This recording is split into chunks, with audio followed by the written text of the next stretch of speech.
The water of Lake Solstice was not merely cold. It was a living, devouring entity that tasted of ancient graves. Callista's lungs burned with the ferocity of a forest fire, a stark contrast to the numbness creeping up her extremities. 14.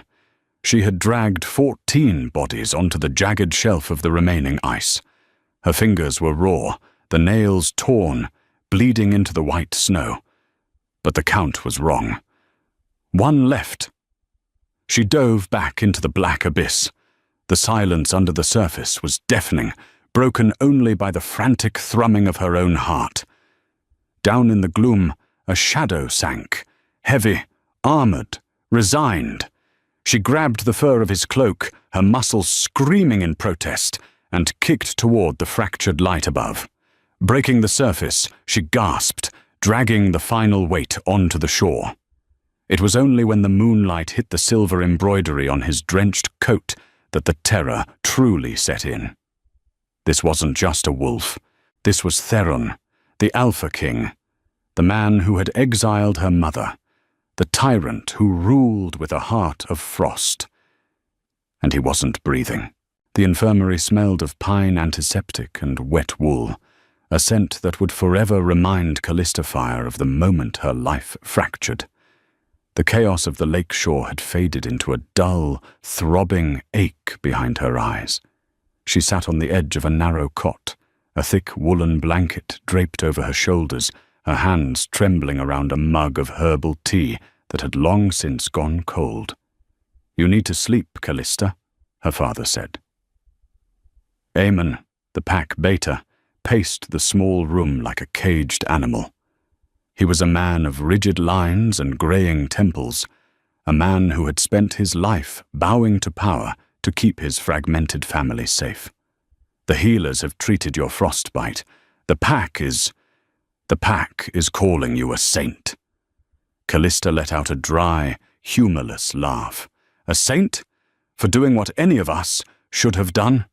For diving into the void 15 times, Eamon hissed, stopping in front of her. His eyes were wide, filled with a mixture of pride and terrified awe. "Do you understand the politics of this girl? You saved the Elder Council. You saved the Gamma's heir, and—" He lowered his voice, glancing at the heavy oak door. "You saved him." The king. The memory of Theron's face, pale as death, his dark hair plastered to his forehead, his lips blue, flashed in her mind. When she had pressed her hands to his chest, pushing the water from his lungs, she hadn't felt the spark of the divine right of kings. She had felt a jagged scar beneath his shirt, a rhythm of a heart that beat slowly, stubbornly, refusing to yield even to death. "Is he awake?" Callista asked, her voice rasping. "No," Eamon said. "The royal guards have barricaded the West Wing. No one goes in or out. Rumors are spreading, Callista. They say the ice didn't just break. They say it was sung open. Sorcery." Callista stiffened. Magic was forbidden in the Silver Blood territory, punishable by execution. If the ice had been sabotaged, then the collapse of the frozen lake during the winter solstice ceremony wasn't a tragedy. It was a regicide attempt. And she had ruined it. "I need to go home," she whispered, standing up. Her legs felt like lead. "You can't," a new voice cut through the air.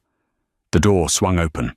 Standing there was not a healer, but High Guard Silas, a wolf built like a boulder, his hand resting on the hilt of a silver-tipped blade. His expression was unreadable. "The Alpha King has awakened. He has summoned the Beta's daughter." Eamon stepped in front of her, his submissive instincts warring with his paternal ones. "She is exhausted, Silas. She nearly died. Surely the king can wait until morning." "The king doesn't wait," Silas said, his eyes locking onto Callista. "And he does not ask twice." Callista placed a hand on her father's arm, feeling the tension radiating off him. "It's okay, Dad. I'll go." "Callista, If he wanted me dead, he wouldn't send a guard. He'd send an executioner. She tried to sound brave, but her stomach twisted. She tightened the blanket around her shoulders and stepped forward. Lead the way. The walk to the royal wing was a blur of stone corridors and hushed whispers. Servants pressed themselves against the walls as she passed, their eyes wide. She wasn't just Callista the Beta's daughter anymore. She was the girl who walked into the water and came back. Silas opened the double doors to the king's chambers.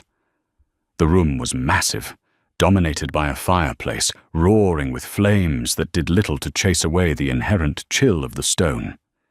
In the center was a 4-poster bed, made of dark obsidian wood. And there he was. Theron Wolfe sat on the edge of the bed, wearing nothing but loose black trousers.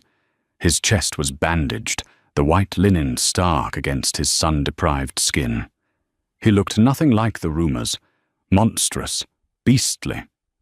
He looked human, devastatingly so. His features were sharp, aristocratic, but his eyes were the color of a winter storm, grey, turbulent, and predatory. He didn't stand when she entered. He didn't speak.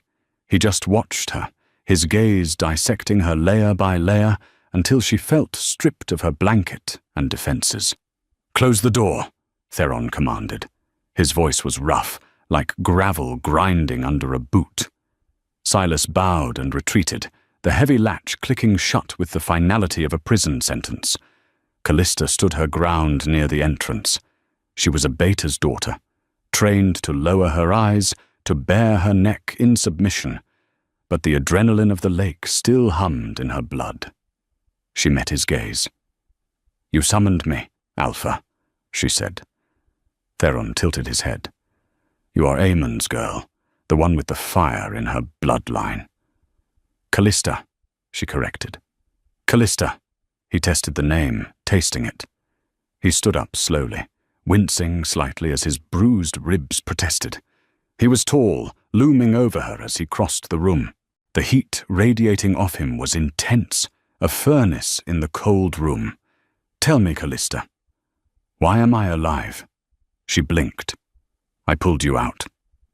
"I know that," he snapped, closing the distance until he was inches from her. "I recall the water. I recall the darkness. But the reports say you pulled 15 wolves from the deep." 15. He looked down at her hands, scarred and raw. "And the Count says I was the 15th. Callista's breath hitched. "You were. Why? Why what?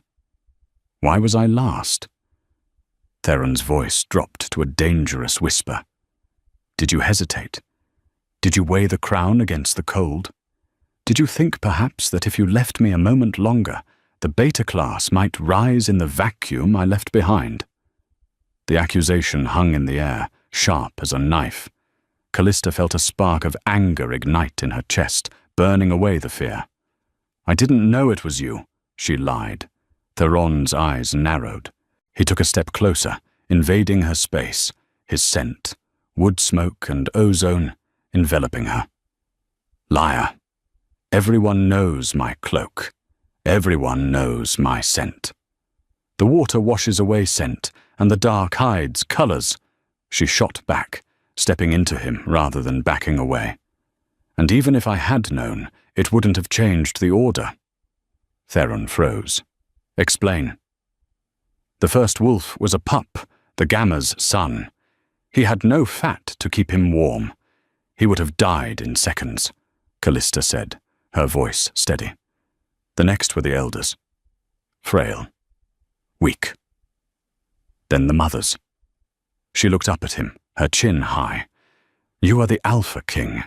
You are the strongest among us. You have the blood of the ancients. If anyone could survive the weight, it was you. I saved them first because they needed me more. I saved you last because I trusted you to hold on." Silence stretched between them, thick and heavy. Theron stared at her, his expression shifting from suspicion to something unreadable, something intense. You gambled with the life of your king based on a theory of biological resilience, he murmured. I gambled on the strength of a wolf, she corrected.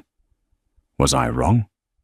Theron held her gaze for a long moment, the air crackling between them. Then, unexpectedly, the corner of his lip quirked up. It wasn't a smile. It was a bare showing of teeth, a predator amused by its prey. No, he said softly. You were not wrong. He reached out, his fingers brushing the raw skin of her cheek. The touch sent a jolt of electricity through her that had nothing to do with fear.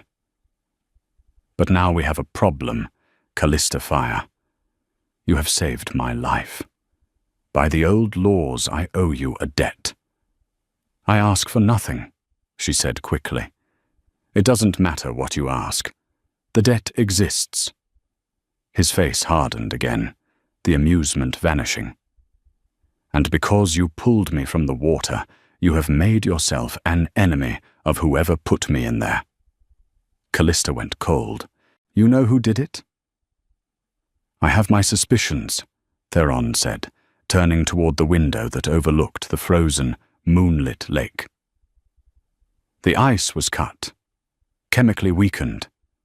It was a trap designed to wipe out the lineage in one stroke. You, little savior, reached into the jaws of their trap and broke its teeth. He turned back to her, his face grim. You cannot go home to your father. It isn't safe. As of tonight, you belong to the Obsidian Palace. As a prisoner, Callista asked, her heart hammering. Theron stepped back into the shadows, his eyes gleaming. As bait. The following morning, Callista learned that belonging to the palace meant being thrust into a world far more dangerous than the freezing lake. She was moved into a suite of rooms adjacent to the royal library, quarters far too lavish for a beta, which immediately set the court whispering. She wasn't allowed to leave the wing without an escort. Theron had assigned Silas to her, a constant, silent shadow. Does he think the assassins are hiding in the linen closets? Callista muttered, pacing the length of her room. She wore a dress of dark blue velvet, a gift, or a uniform, sent by the king's steward. It hugged her curves and restricted her movement, a stark contrast to her practical trousers and boots. The king thinks assassins are everywhere, Lady Callista, Silas rumbled from the doorway, because usually they are. Don't call me lady, I'm a beta. You're the king's ward now. Rank is fluid.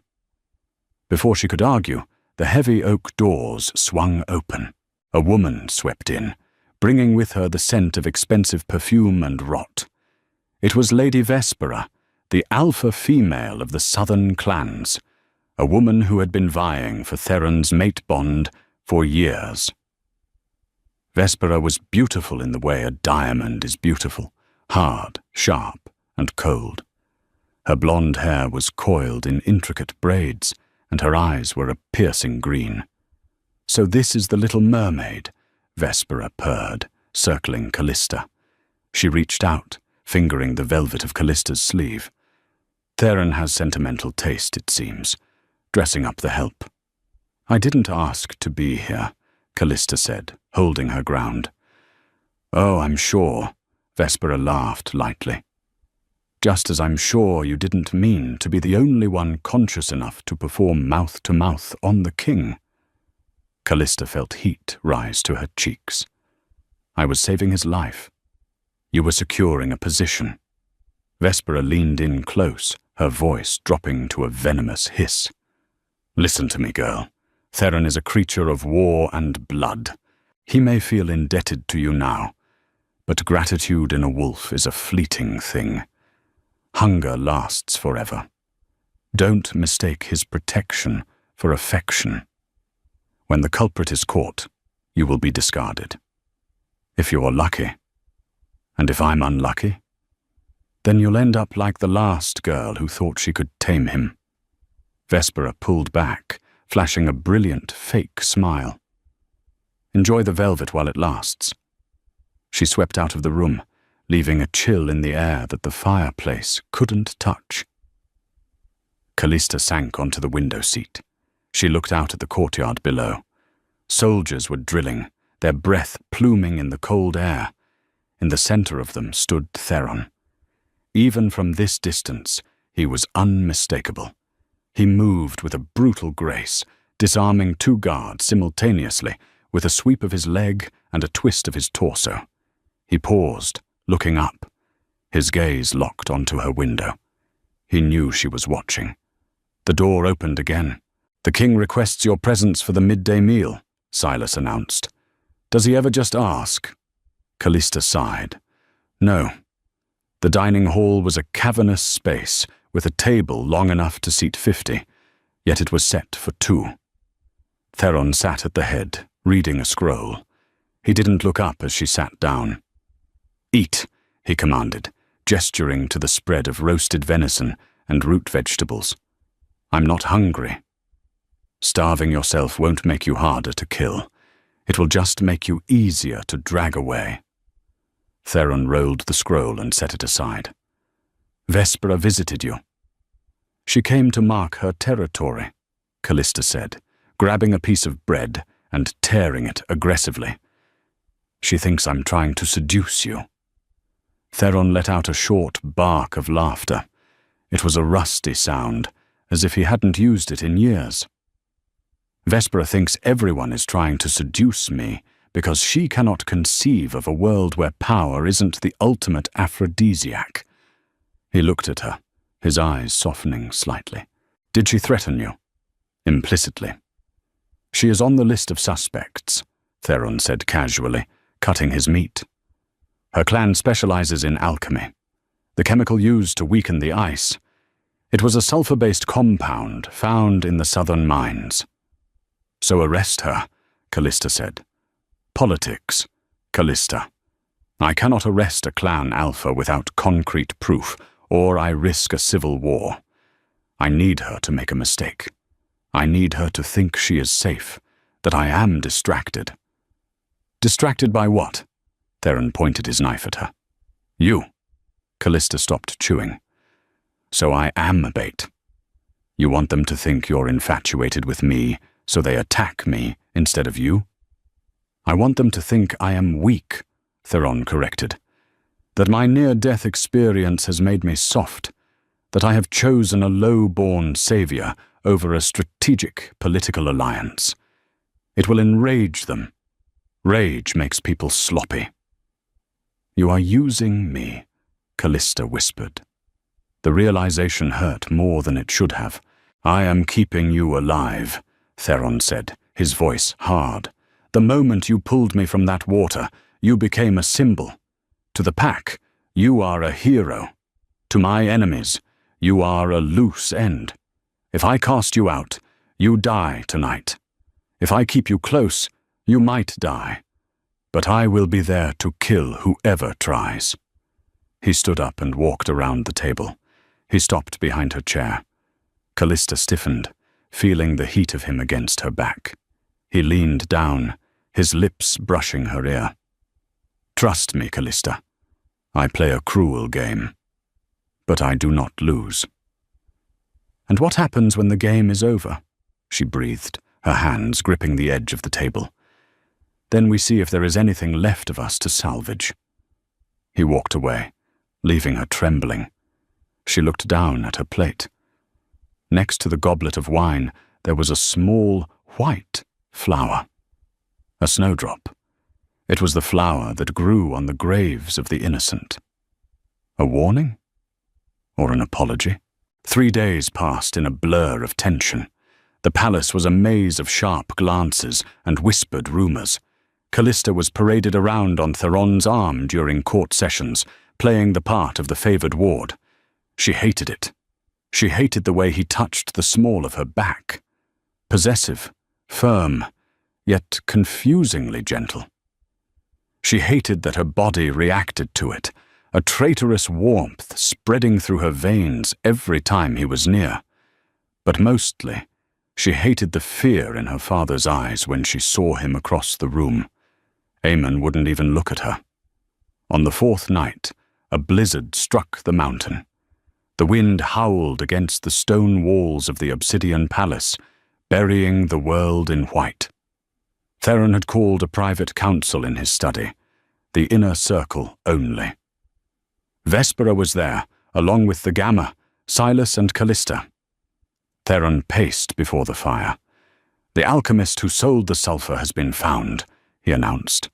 "Dead. Throat slit." Vespera sipped her wine, looking bored.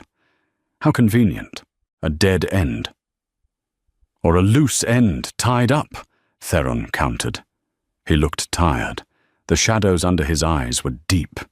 He hadn't slept, Callista realized. He had been guarding the door to her room every night. She had seen the shadow of his wolf form pacing the hallway. "We need to secure the perimeter," Silas said. "If they killed the alchemist inside the city walls, they are here." "They are in this room," Callista said. The silence was instant. All heads turned to her. "Careful, little girl," Vespera warned, her eyes flashing. "I don't mean physically," Callista said, her voice shaking but determined. She walked to the table where a map of the territory was spread out. "Theron, the king, said the ice was weakened at the center. But the cracks didn't start there. I was on the shore. I heard the sound before the fall. It started at the edge, near the docks." She pointed to the map. "Here, where the boats are moored." Theron moved to stand beside her, his shoulder brushing hers. The docks were guarded by the Gamma's unit. He turned his gaze slowly to the Gamma, an older wolf named Torian. Torian's face went pale. "My men were at their posts," Torian sputtered. "Your men were drunk on solstice wine," Callista said quietly. "I saw them. I saw crates being moved onto the ice an hour before the ceremony. I thought they were supplies for the fireworks." "Crates?" Theron asked. "What kind of crates?" "Heavy ones, marked with the sigil of the Western traders." Theron's face darkened. "Torian, did you authorize a shipment during the holy solstice?" I, Torian stammered, sweat beading on his forehead. "It was just a favor. For a friend." He said it was spices. "Spices don't crack ice," Theron snarled. "Explosives do.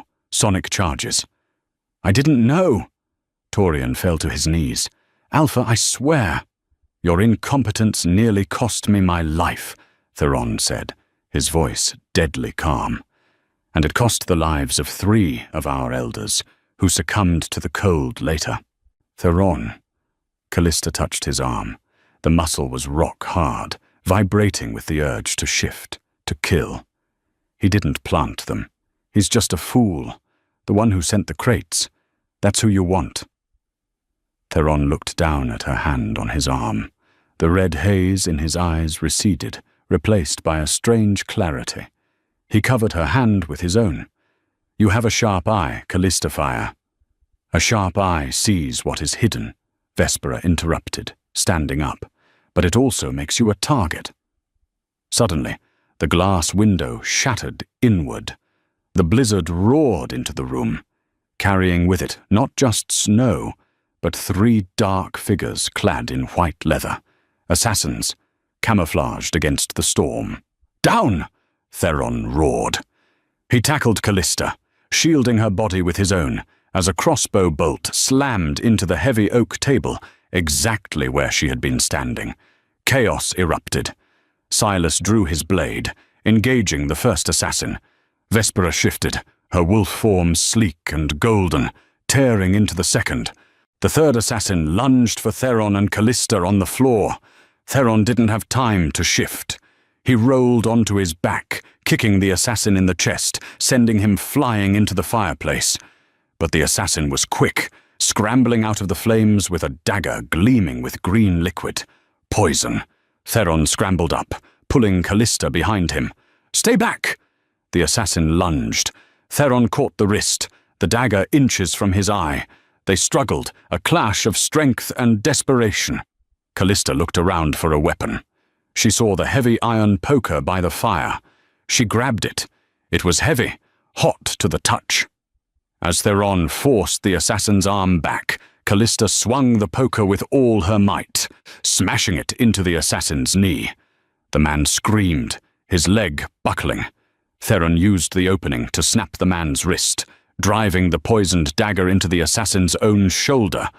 The man convulsed and fell silent, the fast-acting neurotoxin stopping his heart in seconds. Silence returned to the room, broken only by the howling wind and heavy breathing. Theron turned to Callista. His chest was heaving, his shirt torn. There was a scratch on his cheek, bleeding sluggishly. "Are you hurt?" he demanded, gripping her shoulders. "No," she gasped, dropping the poker. "You?" "I'm fine." He looked at the dead assassin, then at the shattered window. "They weren't trying to kill me, Callista." He pulled the bolt from the table. It was tipped with a distinct blue feather. "They were aiming for you." Callista felt her knees give way. Theron caught her, pulling her against his chest. For the first time, he didn't feel like a king or a manipulator. He felt like a wall between her and the abyss. "Why?" she whispered against his chest. "Because you are the one solving the puzzle," Theron growled, looking over her head at Vespera and the terrified Gamma. "And because you are the only thing in this castle I care about keeping whole." The admission hung in the cold air, shocking them both. Theron stiffened, realizing what he had said. He didn't pull away, but the tension in his body changed. It wasn't fear anymore. It was possession. "Pack your things," Theron commanded the room, though his eyes were only on her. "We are leaving the palace. We are going to the hunting cabin in the high peaks." "Running?" Vespera scoffed, wiping blood from her mouth. "Hunting," Theron corrected. "They want a war? I'll give them one. But I will not fight it in a cage of their making." He looked down at Callista. "You're coming with me." "I don't have a choice, do I?" "No," Theron said, sweeping her up into his arms, as if she weighed nothing. "Not anymore." The high peaks were a place where the world ended and the sky began. The air was thin, sharp enough to cut the lungs, and the silence was absolute. The hunting cabin was not a palace. It was a fortress of timber and stone, built into the side of a cliff, accessible only by a narrow, treacherous goat path that Silas had navigated with the grim determination of a man marching to war. Silas had left them at the door with supplies and a promise to return in 3 days with reinforcements. Now it was just them. Callista stood in the center of the main room.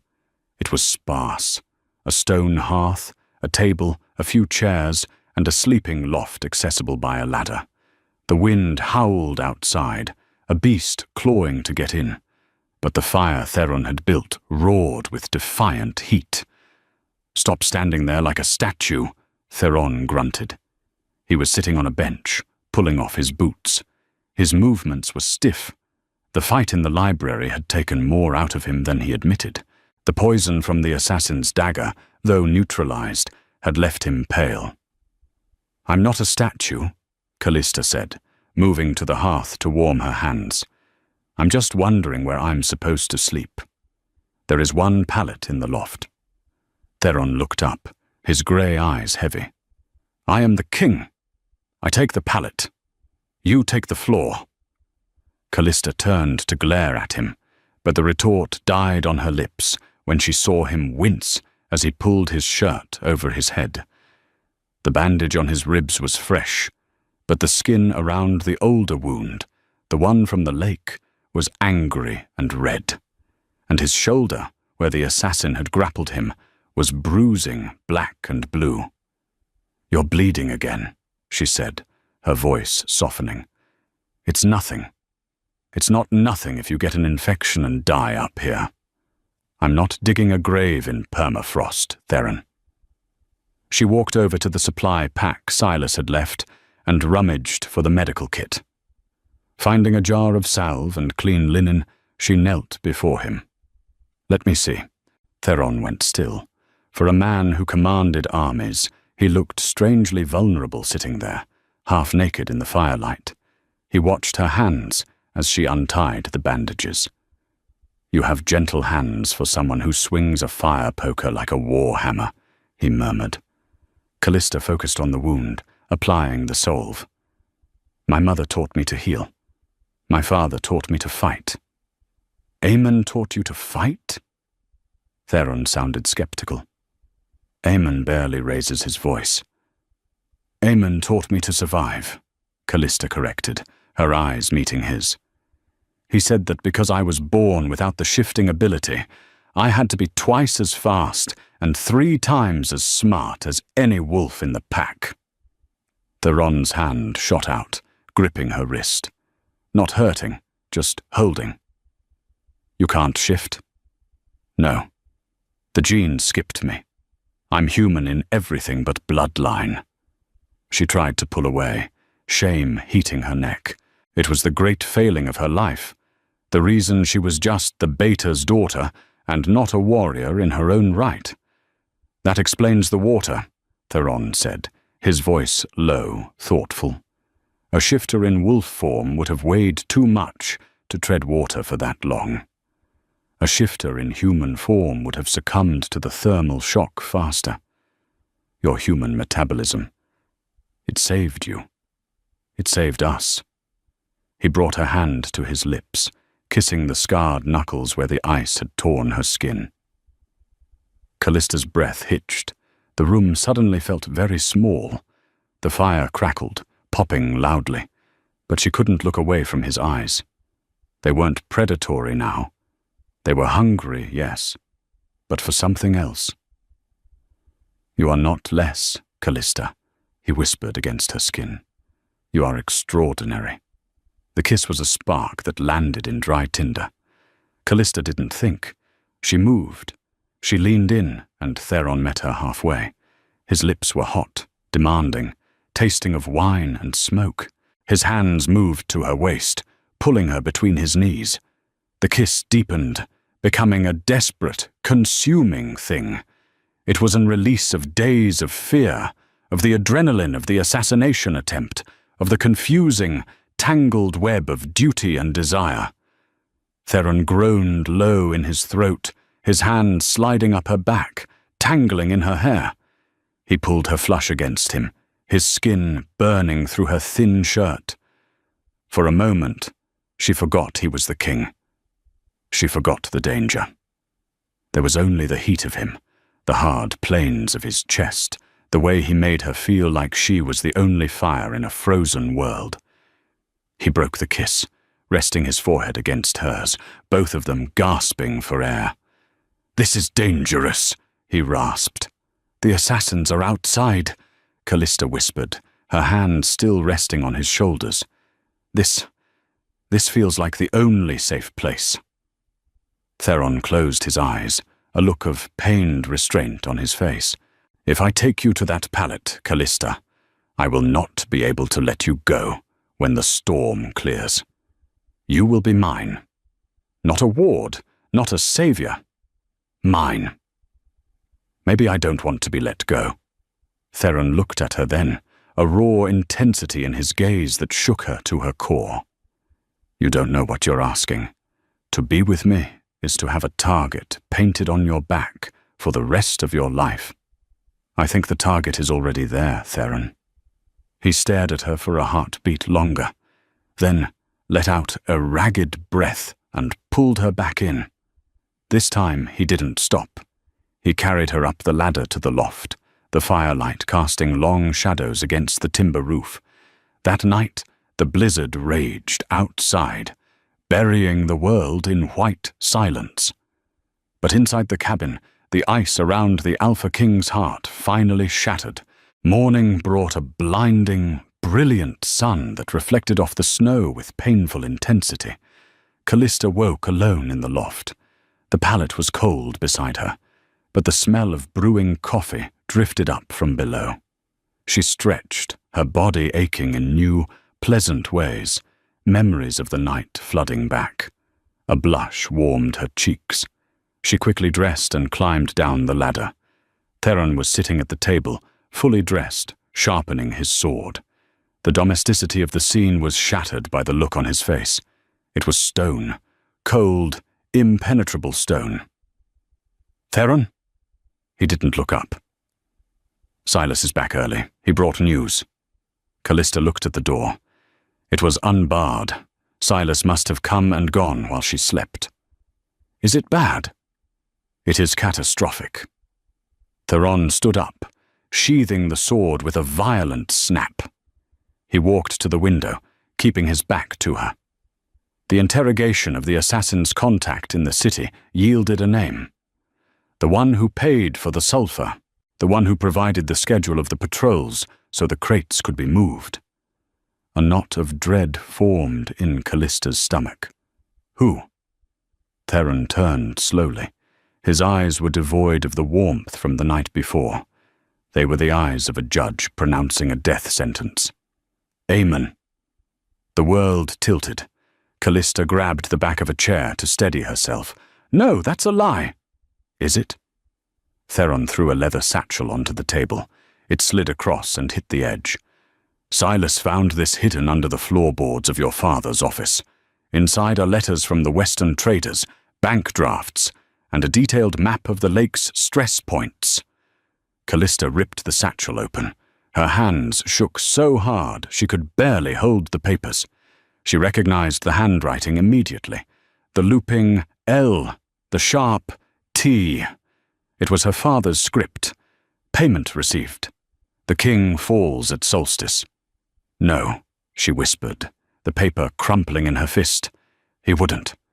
He's a coward, Theron. He's a bureaucrat. He doesn't have the stomach for murder." "He has the stomach for survival," Theron said coldly. Maybe he thought removing me was the only way to save the pack from my tyranny. Maybe he was promised the alpha position if he cleared the way for a puppet king. "He sent me to the infirmary," Callista cried, tears stinging her eyes. "He was worried about me." "He was worried you survived," Theron countered, stepping closer. "Think, Callista. Why did he try to stop you from coming to my chambers that first night? Why did he look so terrified?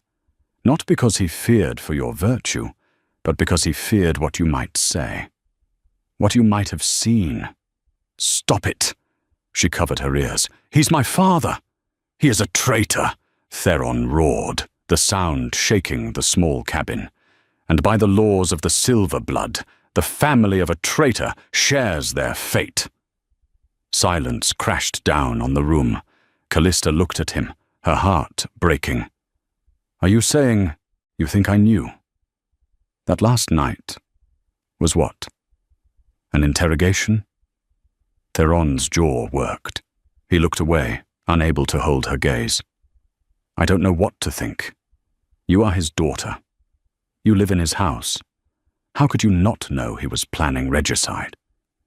"Because I was busy trying to be the perfect daughter, so he wouldn't look at me with disappointment for being born wrong," Callista screamed, the truth pouring out of her. "I didn't know. I swear on my life, Theron, I didn't know." Theron stared at her, the conflict raging in his eyes. He wanted to believe her. She could see it. But he was a king first and a man second. Trust was a luxury he couldn't afford. "Silas is waiting at the base of the trail," Theron said, his voice flat. "We are going back to the capital. Aemon has been arrested. He faces a public tribunal at dawn." "I have to speak to him," Callista said, wiping her tears. "I have to know why." "You will speak to no one," Theron commanded. "You will be placed under guard in the tower until the tribunal determines your involvement." "The tower?" She laughed bitterly. "Yesterday I was your savior. Last night I was your lover. Today I am your prisoner." "Today you are a liability," Theron said, opening the door to the biting wind. "Let's go." The journey back to the Obsidian Palace was a funeral march. Callista rode behind Theron, staring at his rigid back, wishing the cold would numb the ache in her chest. When they arrived, the atmosphere was suffocating. The news of Aemon's treachery had spread. The pack lined the streets, their faces twisted with anger. They threw stones and clumps of mud at Callista as she passed. "Traitor's spawn! Witch! Kill her!" Theron did not look back. He did not raise a hand to stop them. He rode straight to the courtyard, dismounted, and handed the reins to a stable boy. "Take her to the North Tower," he ordered Silas. "Double guard, no visitors." "Theron, please," Callista begged as Silas took her arm. "Let me talk to you." He didn't acknowledge her. He walked up the steps of the palace and disappeared inside, the heavy doors slamming shut behind him, effectively severing the bond they had forged in the mountains. The North Tower was cold, damp, and lonely. For hours Callista paced the small circular room. She replayed every conversation with her father, looking for signs, for cracks in his mask. She found plenty. The hushed meetings, the sudden influx of coin, the way he would look at the castle with a mixture of longing and hatred. He had done it, and he had used her ignorance as a shield. Night fell. The door to her cell opened. It wasn't a guard, it was Theron. He wore his formal armor, the silver wolf crest gleaming on his chest. He looked exhausted, his eyes rimmed with red. He carried a cloak, a heavy, nondescript traveler's cloak. "Put this on," he said quietly. "Are you taking me to the execution?" Callista asked, her voice trembling. "I am taking you to the tunnels."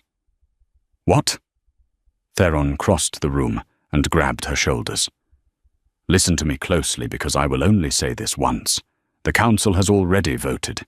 Vespera pushed for it. They want a purge. They want Aemon dead, and they want you dead to ensure the bloodline of the traitor is wiped out. But I saved you. It doesn't matter. Fear is stronger than gratitude. They think you saved me to get close, to finish the job later." Theron's grip tightened. "I cannot stop them, Callista. If I veto the council on a matter of treason, I lose the pack. Civil war breaks out, and thousands die." "So you're here to kill me yourself?" She looked up at him, searching for the man who had held her by the fire. "I am here to exile you." He pulled the hood of the cloak over her head. "There is a tunnel behind the wine cellar. It leads to the river. There is a boat waiting. Inside is gold, supplies, and a letter of safe passage to the human lands in the south. You're sending me away?" Tears spilled over her cheeks. "I am saving your life," Theron said, his voice cracking. "It is the only way. Come with me," she whispered. "Leave the crown. Leave the politics. Come with me." Theron closed his eyes, and for a moment she saw the yearning there, raw and painful. "I am the Alpha. I cannot leave my pack to be devoured by wolves like Vespera. My fate is here." He reached into his tunic and pulled out a small object. It was a ring, a band of twisted iron and gold. He pressed it into her hand. "This was my mother's. Sell it only if you are starving. Keep it if you can. Theron, go!" He pushed her toward the door. "Silas is waiting at the tunnel entrance. He will ensure you get to the boat. Don't look back, Callista. Never look back." "I love you," she said, the words slipping out before she could stop them. Theron went rigid. He looked at her, and his expression was a mask of tragedy. "Then forgive me for what I have to do tomorrow." He turned and walked away, leaving the door open. Callista ran. She ran through the stone corridors, down the spiraling stairs, past the startled guards who had been ordered to look the other way. She met Silas in the cellar. He didn't speak, just handed her a lantern and pointed to the dark mouth of the tunnel. She ran until her lungs burned, until the smell of the river replaced the smell of stone and treachery. she found the boat. She pushed off into the icy current, the water that had once been her enemy, now her only escape. As the current took her, she looked back at the obsidian palace high on the cliff. A single horn blast echoed through the valley, the sound of a tribunal beginning or an execution ending.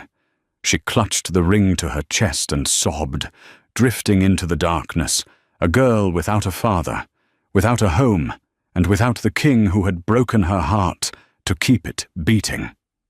But as the palace faded from view, a spark of anger ignited in the ashes of her grief. Theron had told her to survive. He had told her she was extraordinary. She wiped her face. She wouldn't just survive. She would find the truth about the Western traders. She would find out who had really pulled her father's strings. And she would come back. Not as a savior, not as a victim, but as a storm. 6 months had passed since Callista Fire vanished into the river's darkness. In the Silverblood Kingdom, rumors had turned her into a ghost story, the traitor's daughter who drowned escaping justice. But in the human port city of Oakhaven, Callista was very much alive. She stood in the shadows of a warehouse district, the smell of salt and tar heavy in the air. She looked different. Her hair was cut short, practical, and sharp. Her velvet dresses were gone, replaced by worn leather breeches and a heavy coat. She wasn't the baiter's daughter anymore. She was a phantom haunting the trade routes.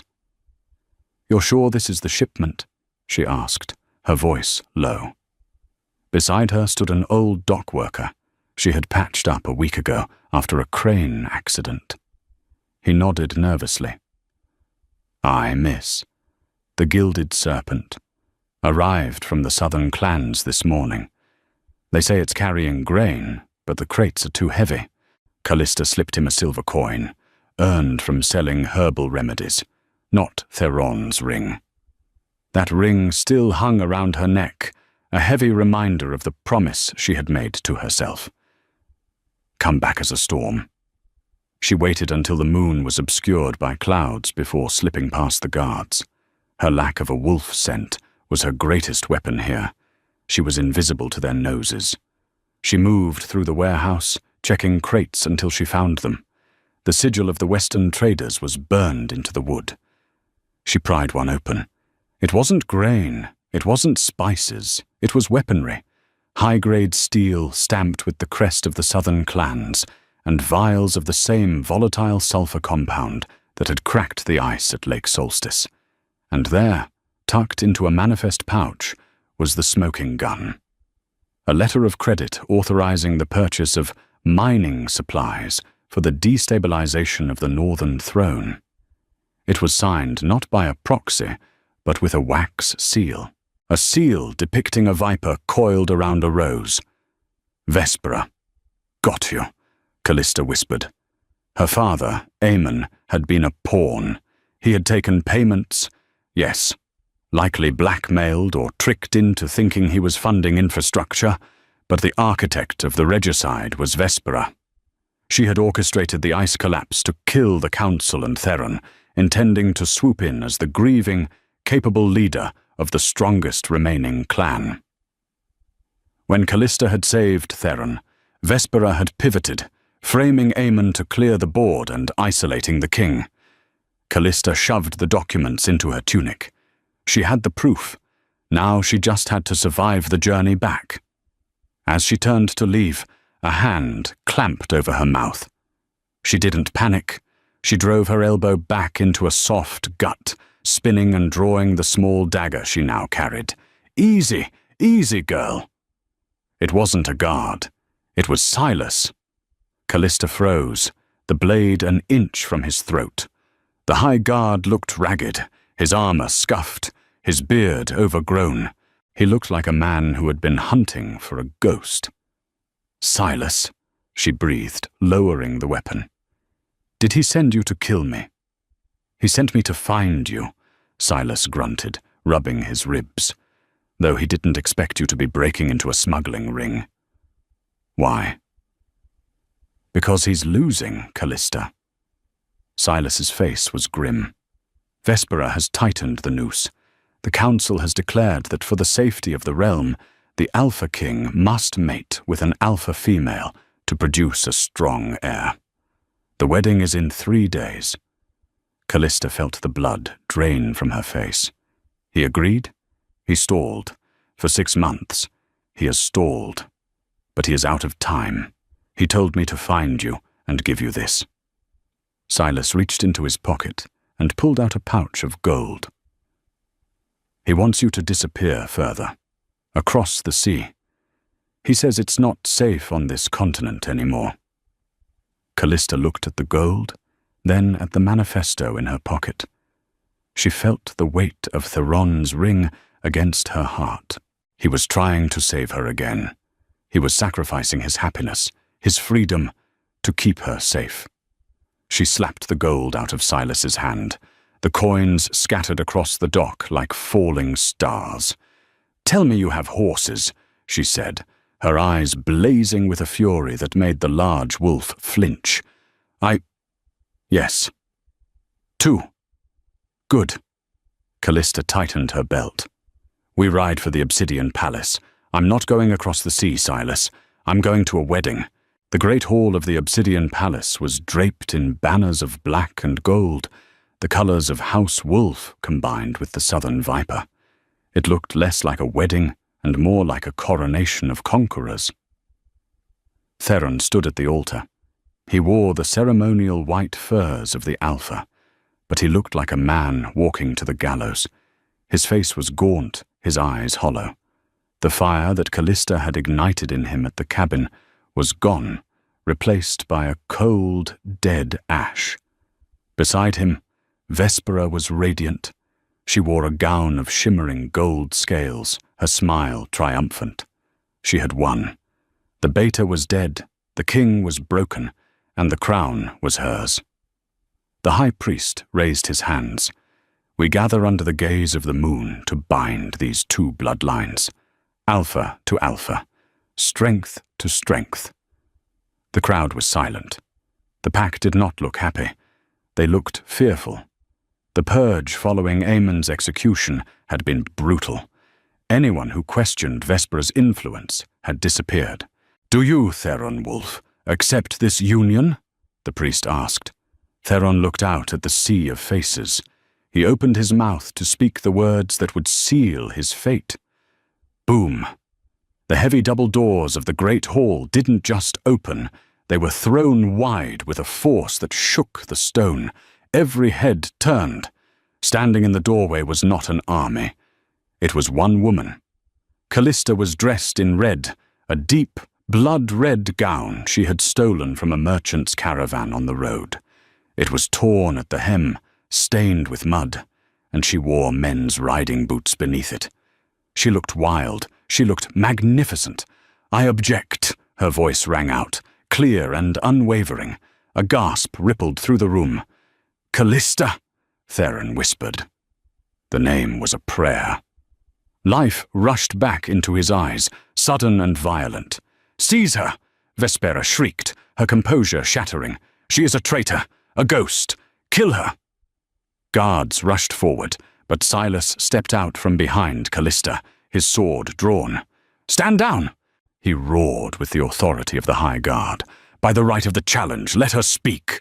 "She has no right," Vespera hissed. "She is a beta." "I am the witness," Callista said, walking down the aisle. The guards hesitated, parting before her. She didn't look at them. She looked only at Theron.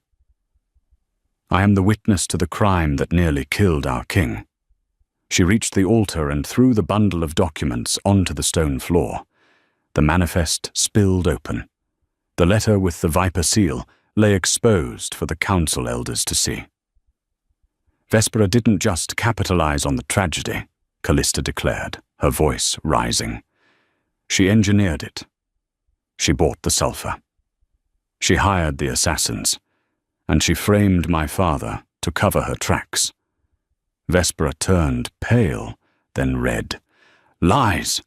Forgeries planted by a desperate exile?" "Check the seal," Callista challenged the priest. Check the signature. It is blood ink. It cannot be forged." The high priest picked up the letter. He adjusted his spectacles, his hands trembling. He looked at Vespera, then at Theron. "It is authentic," the priest whispered. The silence that followed was heavy, charged with the static of a coming storm. Theron turned to Vespera.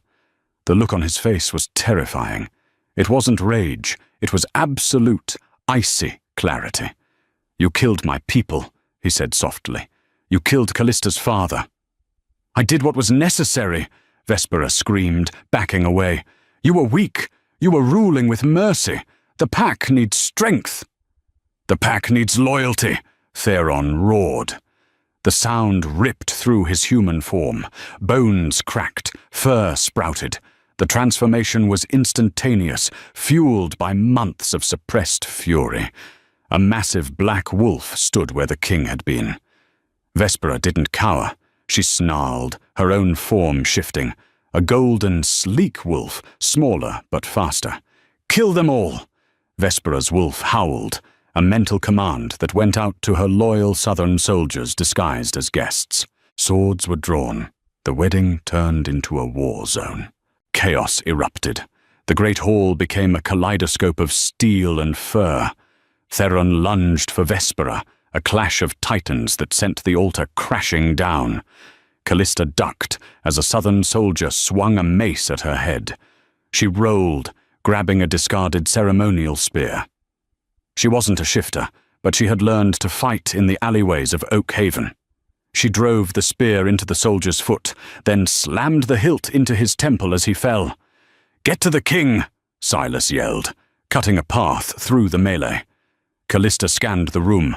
Theron and Vespera were locked in a vicious cycle of snapping jaws and tearing claws. Vespera was fast, using the debris of the wedding feast to keep distance, slashing at Theron's already scarred flank. But Theron was distracted. He was trying to fight Vespera while keeping an eye on Callista, shielding her from the fray. "Don't look at me! Fight her!" Callista screamed.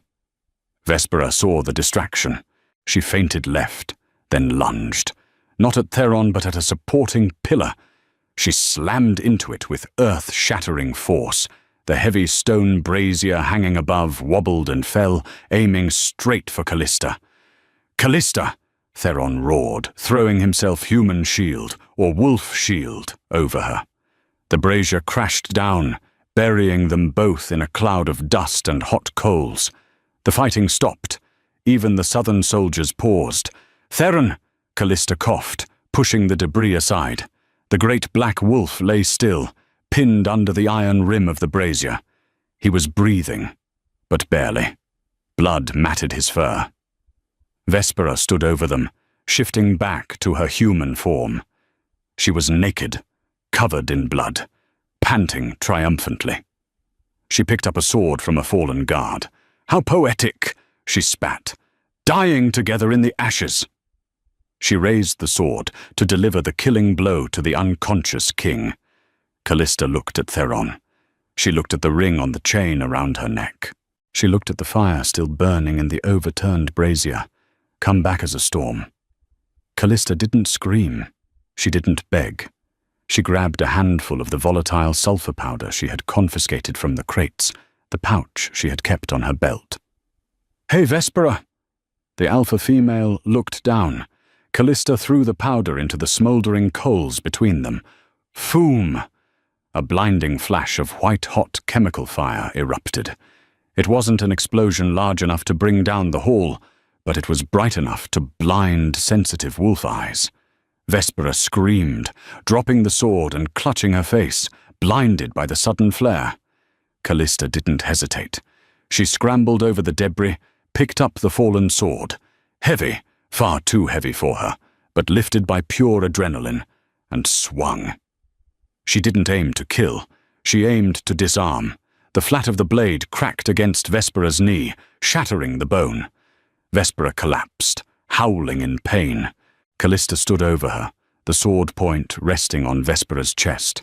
Her red dress was singed, her face smeared with soot. She looked every inch a queen.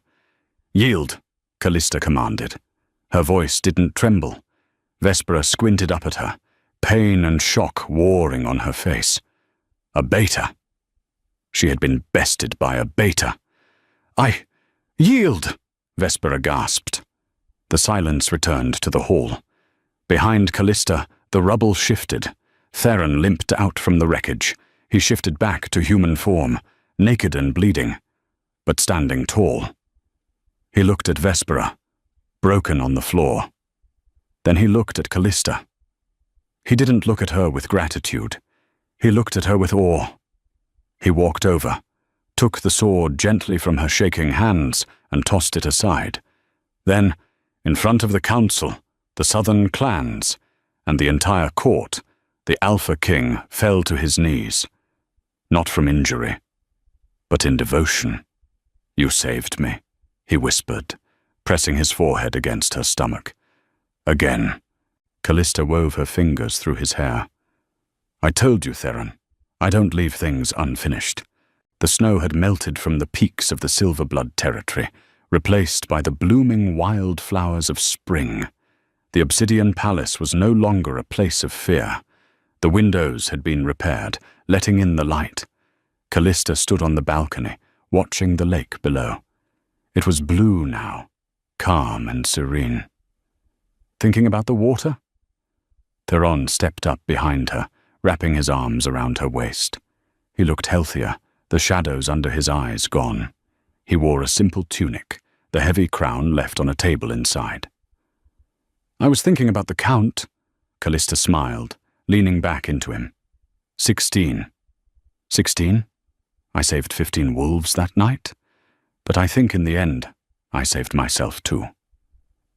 Theron turned her around. He kissed her, soft and lingering. There were no more assassins in the shadows. Vespera was in the deep dungeons, stripped of her rank. The council had rewritten the laws. An alpha could mate with whomever he chose, for strength was not in bloodlines, but in the spirit. "Marry me," Theron said. It wasn't a command, it was a request. Callista touched the ring that still hung around her neck, his mother's ring. "I'm just a beta, Theron. I can't give you shifter heirs." "We will adopt," Theron said firmly, "or we will leave the throne to the most worthy, regardless of birth.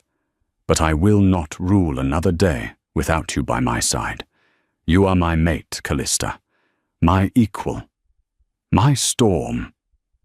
Callista looked at him, seeing the man who had frozen for her, the king who had exiled her to save her, and the wolf who knelt before her.